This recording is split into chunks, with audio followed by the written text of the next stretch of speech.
Being an animated show, Ninjago often uses cartoon logic to get away with unrealistic things. These may range from minor inconsistencies to major lore-breaking plot holes, or sometimes things that just aren't logical. Here's 5 more things in Ninjago that just don't make any sense.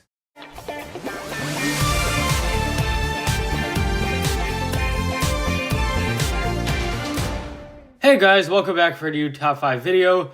So this is part 2 of things that make no sense. So if you do want to check out part 1, link should be in the description. Hope you guys enjoy this. Let's get started. This first one is from Possession, and somehow Cole survives Nia's true potential. This makes no sense because Cole is a ghost, and this true potential involves a massive wave of water. And what happens to ghosts if they touch water? They die. So we're assuming that in this scene, Cole does not touch any water, which is why he survives.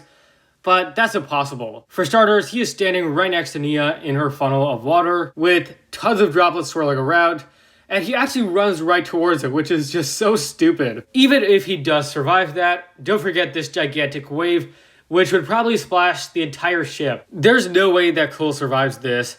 There's not just 1, but 2 points where he definitely would be touching water, and if you want to explain that he wasn't, well, best of luck with that. Our next one has to do with the Serpentine. They were imprisoned for several decades, however, they had no access to food or water.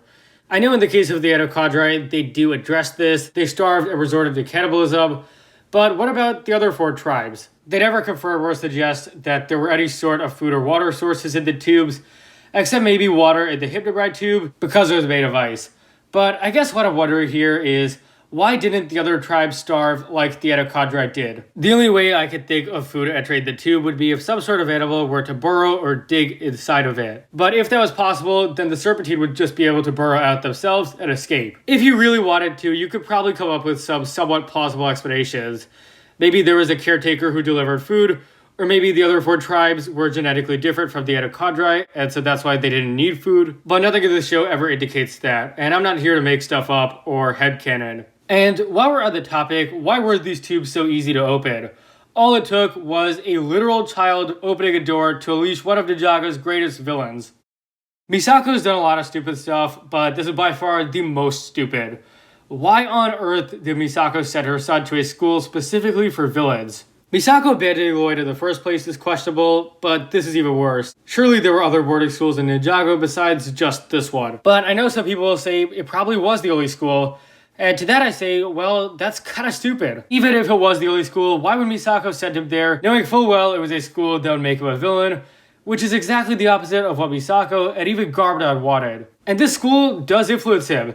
It makes him idolize his father, and it does make him a villain at the start of the series. This is what encourages him to release the Serpentine, so in a way, Misako is indirectly responsible for the Serpentine's release. Misako abandons Lloyd because she wants to be able to study the prophecy.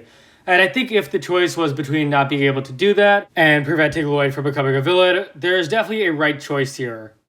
Another thing I don't really get is why Chen and Klaus were so easily able to leave the island. In the season premiere, we actually see Klaus on the boat that goes back to Ninjago, but I thought the purpose of their exile was so that they couldn't return to Ninjago and influence any conflicts or affairs there. However, nothing really stops them from returning, as we see with Klaus in the premiere. If Klaus could do this, so could Chen. They both receive the exact same punishment. It just makes no sense that these are 2 of Ninjago's worst criminals, and they do receive a pretty strict punishment. However, no one actually enforces this punishment, and in fact, it is so relaxed that he can show up at Ninjago again and nothing is wrong with that. What makes no sense here is that this goes against the very terms of the punishment, but yet Klaus is so easily able to break it, and Chen could too. What would stop him? It's so casual that, as we see in Season 4, the boat is allowed to go to and from the island, full of noodle trucks. I also don't really get how he was allowed to build up such a huge criminal empire business, knowing full well he was probably the most dangerous criminal on Ninjago. This final one isn't just a small thing, it's a big and bad plot hole that really undermines the lore of the show.